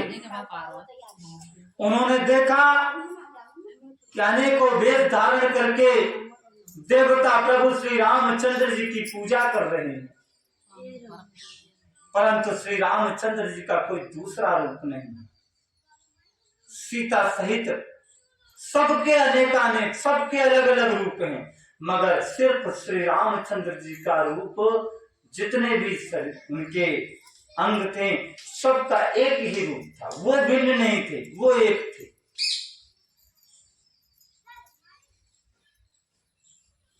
वही रघुनाथ जी, वही लक्ष्मण जी, वही सीता जी, सती जी ऐसा देखकर बहुत ही डर गईं। उनका हृदय कांपने लगा, देह की सारी सुध बुध जाती रही। वे आंखें मूंद कर उस मार्ग में वही भय के मारे बैठ गई। फिर आंख खोलकर देखा तो वहां दक्ष कुमारी सती जी को कुछ भी नहीं दिखा, सारी माया समाप्त। तब बार बार प्रभु श्री रामचंद्र जी के चरणों में सर नवाकर शिव जी के पास चल दी। गई समीप महेश तब पूछी हंसी कुशलात, लीन परीक्षा कवन विधि, कहूँ सत्य सब बात। सियावर रामचंद्र जी की जय, पवन सुत हनुमान जी की जय। कथा विश्राम होते है, सुनो वीर हनुमान। जो कोई जहाँ से आए हैं वहीं को करो प्रणाम।